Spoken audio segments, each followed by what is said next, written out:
Yon mga kalapatids, isang magandang araw po sa ating lahat. So ngayon mga kalapatids ay nasa piplap na tayo. Tatlong ipon natin yung live.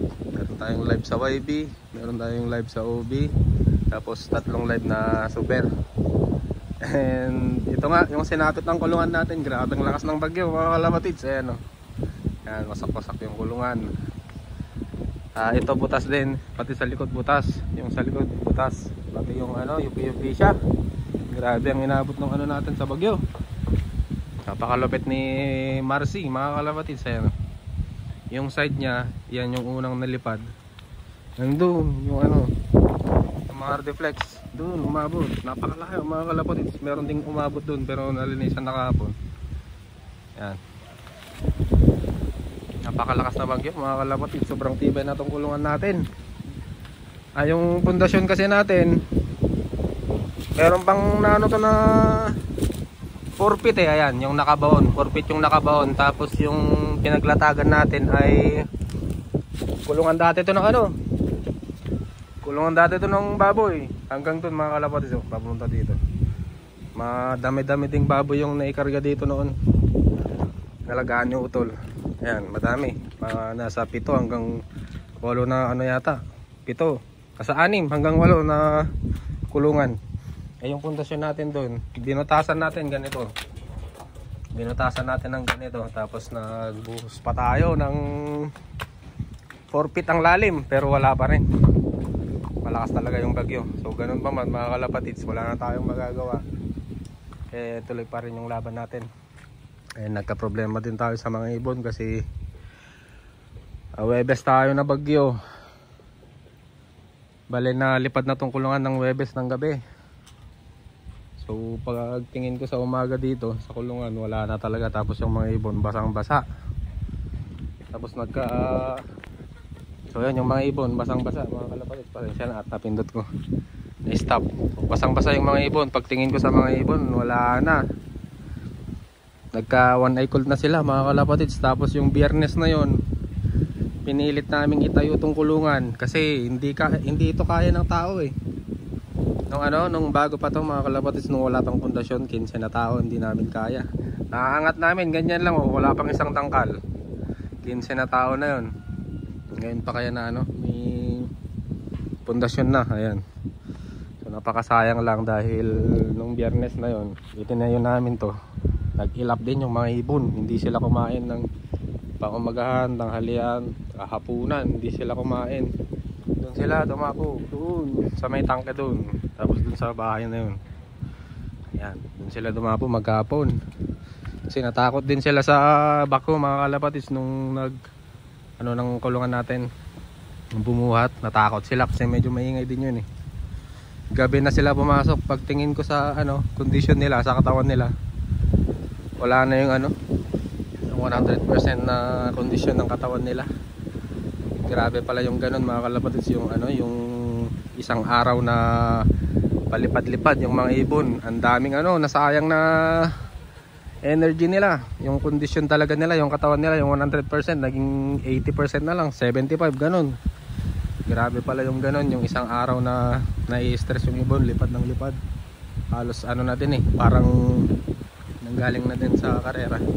So ganun pa man, medyo na delubyo tayo mga kalapatids. Hindi naman natin mapipigilan dahil super typhoon yung tumama. So let's be positive na lang mga kalapatids at sana makapagpauwi pa tayo. Ang loading day namin mga kalapatids, yung Biyernes na yon, maghapon silang hindi kumakain. Nahawakan ko sila ng Biyernes ng gabi. Buti na lang nagkaroon ng internet, saglit lang mga kalapatids, mga 1 minuto lang nag-pop up lahat yung chat sa GC, pero yung mga video hindi mo makikita. Tapos yung mga yung mga pictures hindi mo makikita, hindi mo ma-view. Nag-chat yung club press namin na loading day ay Sabado 5 to 6 AM. So ayan na mga kalapatids. Sabi ko sa sarili ko, paano na to kasi yung ibon ko wala sa kondisyon tapos hindi pa nakakain. Wala, nagpray na lang ako mga kalapatids, sa totoo lang talaga. Kasi walang kain-kain. Yung mga pagkain nila, yung mga mani na pangsalubong natin, wala, tapon lahat. Yung power wings natin, yung mga pang ano natin, pabaon sana nila, wala, basa lahat, natapon lahat. So yun na lang, mag-pray na lang tayo mga kalapatis na sana makasurvive sila ngayong lap na to. And yun yung sinapit natin. At maganda-ganda pa sana yung karera natin mga kalapatids, kasi parang may bulan sursugon kami pang last lap, pang 7th lap. At yung linaktawan pa natin ngayon nung nakaraang lap, season Pangasinan tayo, ngayon ay nag Plaridel Bulacan na kami. Ang gap nun mga kalapatids ay almost 150 kilometers air distance, so medyo malayo-layo yun mga kalapatids. Ang normal na linalaktawan lang namin kada lap ay 50 kilometers. So nai-release na yung mga ibon natin. Tingnan natin mga kalapatids, grabe, nakakalungkot talaga. Awit na yan. Good morning mga ka-FPF. Release time 7 o'clock. Plaridel Bulacan. Good luck. Pakikabog, pakikabog, pakikabog.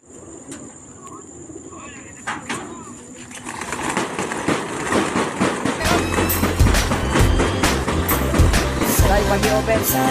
Pag-i-open. Yung naka-close. So yun mga kalapatids, nai-release na yung mga ibon natin. So sana makapagpauwi pa rin tayo. Hanggang ngayon mga kalapatids, Huwebes yung bagyo, yung kalakasan ng bagyo. Sunday na ngayon, down pa rin yung kuryente. Tapos ang malakas dito kasi madaming cell site Smart. Kundi lang ang cell site ng Globe kasi wala gaanong Globe user dito. Napabili ako ng Globe kasi yung Globe ay may signal. Hindi siguro nasiraan ng mga cell site yung Globe. Wala siguro masyadong naapektuhan. Kaya lang mahina talaga. Pawala-wala ang signal. Sana makapag-upload tayo agad. Ayan, papaayos sana din natin tong kulungan. Hindi ko alam kung paano pa to aayusin kasi yung likod yupi-yupi. Tapos yung wala pa tayong makuwang mag-aayos kasi walang kuryente, pare-parehas na nasiraan lahat-lahat. Sunday na ngayon, ilang araw na mga kalapatids, down pa rin ang kuryente. Ayan, ito tinalian ko na lang to kasi kapag dumating mga ibon tapos may butas, baka lumipad sila kahit mapapasok natin agad. Tapos dito tinakpan ko na lang. Ayan, UP yan mga kalapatids. Laki ng lupi niya. Tapos dito sa sides, ito siya, tanggal na backlash mga kalapatids. Yan lang hanggang doon, nilipad yung mga artiflex natin. Yung mga namumuti na yun, yun yung mga piraso, magbasag sila lahat. Ayan yung tama ng kulungan natin. Ito hindi na may sara. Ayan, bumigay din to. Lumusot dun sa stopper nya, hindi na natin may sara. Ayan, dito sa guide, lumusot siya. Ayan, yung paa niya. Hindi na siya naglalaro kasi napunta na sa kabila. Tapos dito naman, nahulog yung box. Bumigay yung mga pako, mga kalapatids. Balay, sinampa na lang natin to pansamantala. Hindi siya gaanong nakafix kasi dapat nagpapantay ito eh. Dapat nagpapantay ito dito. Ngayon hindi na namin may pantay kasi madaming sira. At yung humahawak, baliko na din. Ayan ang humahawak. Nakatornilyo yan noon eh. Yun, wala na, siraan na. Bumigay talaga kasi sa lakas ng impact. Ayan, napakatumi mga kalapatids. Ayan oh. Wala na talaga itong kulungan natin. Hindi ko alam kung paano ito aayusin. Ang naiisip ko na remedyo na lang dito ay hatiin na lang siguro. Para hindi na din tayo mahirapan sakaling matumba man kasi hindi natin may iwasan yan eh. Wala naman tayong mapaglagyan. Doon, daanan naman yan. Yan, hindi pwede dyan kasi daanan eh. Dito lang talaga yung yung perfecto na ano na spot na pagpapatayan natin ng kulungan. Sa baba naman hindi pwede. Iutol 'yun. Ayan, tapos madaming pananim doon. Tapos meron pang ano, ayun oh. Baka sirain pa ng kalapati yung mga bubong. Ang balak ko na lang dito, hatiin na lang siguro. Para medyo gumaan-gaan tong kulungan. May lipat-lipat natin sakali. Sakaling matumba na naman. Kahit mag-brace tayo ng gaano kalakas, kahit magpundasyon tayo ng gaano kalakas, matutumba talaga kasi malaki ang ulo eh. Ayan. Ang ulo kasi yung ano sumasalo ng hangin. Tapos sarado pa ang likod. Dito ang tama, dito sa ulo. Sinasalo niya lahat yung ano, yung pwersa ng hangin kasi dito lang gagaling yung ano, yung hangin.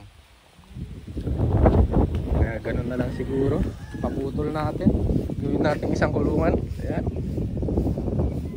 Tapos di lang natin alam kung kailan kasi wala pang kuryente. Hindi pa nila masabi. Madami talagang nasira na ano, connection, mga poste ng kuryente. Sobrang lakas talaga, signal number 4 mga kalapatids. Biruin mo yung kulungan, no? Napakabigat. Tsaka wala tayong magagawa. Sana may mga umuwi sa mga ibon natin. Bawi na lang tayo sa next stop kung sakaling ano, maka-cut off sila. So hoping pa rin tayo na sana merong makauwi. Kahit cut off na, okay lang. Bawi tayo sa susunod. Ganun talaga ang buhay mga kalapatids. Kailangang tanggapin kaysa naman sa naging bitter tayo eh. Mas lalong hindi tayo makaka-move on. So ayan mga kalapatids oh. So 1 to going down na mga kalapatids. Abang-abang na tayo. Malapit na yung mga ibon natin kung sakali man na may umuwi. Awit na yan. So tara, atabang na tayo. Tapos yung battery natin sa cellphone dapat tipidin natin. Wala tayong pagkaklakan. So mamaya na lang ulit.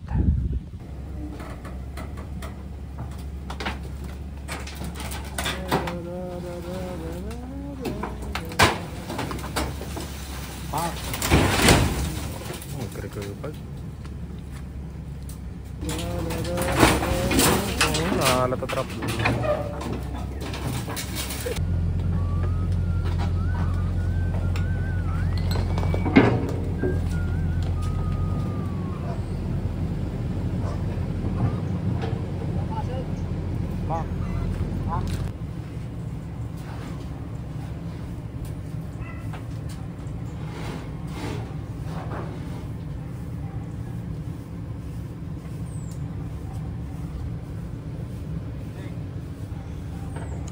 Saan ang pinagbaba maro tayo? Saan pinagbaba?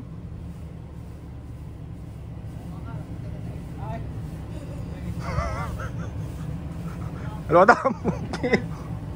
Kasih mo masih. Kasih mo masih. Bye bye.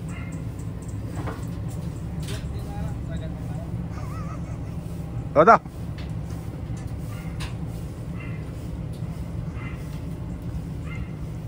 So yan mga master, abang-abang na tayo. 1-1 going down. Mukhang mga ngawit tayo maghabang mga kalapatids ah. Headwind na naman kami mga kalapatids. Nabubulol pa. Ayan o. Headwind na naman ang laban namin. Mukhang mga ngawit tayo dito kakaabang ah. Tansya ko mga 800 speed na maibon natin. Medyo ano sila eh, mahihina sila mga kalapatids. 700 to 800 siguro ang speedan natin. Pero magabang pa rin tayo. Hindi natin masasabi hanggat hindi pa natatapos ang karera. Ayan mga kalapatids. Abang-abang lang tayo. Sana makapagpauwi tayo. So ayan, may ibon na tayo mga kalapatids. Meron ng isa. Pasok na, pasok. Uy! Uy, lalabas. Okay, lalabas. Pasok na, pasok. Nag-ilap kasi ito itong ano eh. Pasok na, pasok. Pasok. Shit, sayang. Sige, pasok na. Sayang. Pasok. Meron na tayong isa mga kalapatids. Medyo shock yung ibon. pasok na. Ayaw talaga. Kaya lang natin, baka mas lalong hindi natin maano. Hindi natin mapapasok. Ay nako. Diyan pa talaga nagkuto. Kuha tayo patuka. Pasok na. Dayain natin. Ay nako. Pasok na. Stop ko lang mga kalapatid. Yan. Okay, pasok na. Pasok na. Yan. Sige. Yan. Yes. Tayo. Isa na tayo mga kalapatid. Salamat po. Shit. Nakakabahan ako. Possible mag-lap winner mga kalapatid. Lang.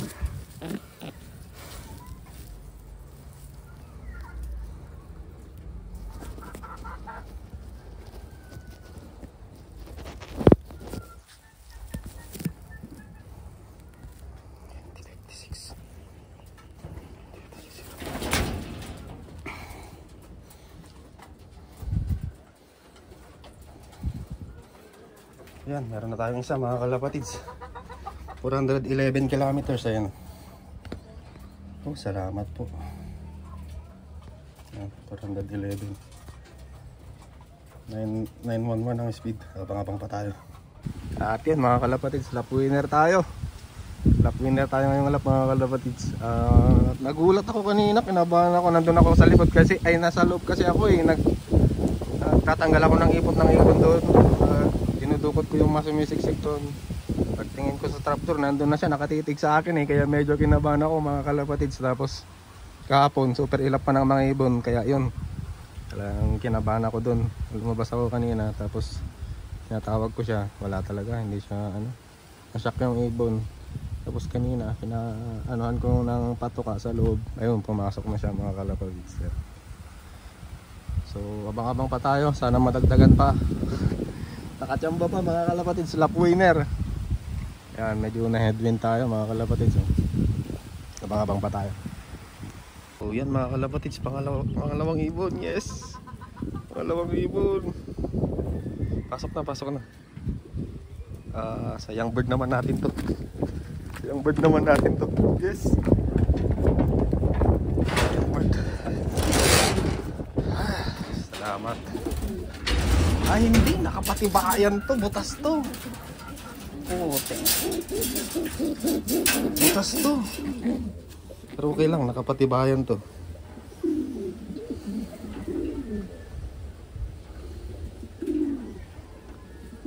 Sayang.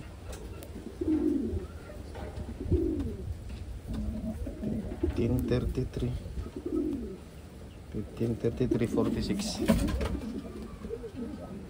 $15.33.46. Yun, pasok pa mga kalapatid sa no. 7.18 pa ang speed. 2.7 tayo mga kalapatid. Sayang, butas to. Yan. Pero nakapatibayan natin to. Abang-abang pa tayo mga kalapatid. Pwede pa, konti. 7.18. So, time check natin mga kalapatid. Ay 5.08 na, ayan. So dito na tayo mag-outro. So ito yung naging kwento natin sa lap natin na to. Plaridel, Bulacan mga kalapatids, 2.7. Ito yung unang padapo natin. Yan, first drop. Ito naman yung second drop natin. So good sign mga kalapatids at hindi sila nagputik. Ibig sabihin hindi sila tumukod. Mas madali natin silang may re-recover. Ayan. Okay naman yung mga ibon, hindi sila sobrang stress. Sobrang hirap ng naging lap namin na yun mga kalapatids. Sa clocking, 2 ibon lang yung nag-clock. Ayan o. Ayan yung sa clocking mga kalapatids. Tayo pa lang yung nakakapagpa-daybird. So magka-cut off na mga kalapatids. Yun yung naging kwento ng Plaridel Bulacan natin. Medyo nahirapan yung mga ibon mga kalapatids dahil 150 kilometers yung gap nung tinalunan ng sunod na lap namin. So nagka-smashan mga kalapatids. Buti na lang at nakadalawa pa tayo. Ayan. Grabe yung laban na yun. Massacre mga kalapatids. 150 kilometers yung pagitan kasi. So yun, dito ko natatapusin yung video ko mga kalapatids. Bye!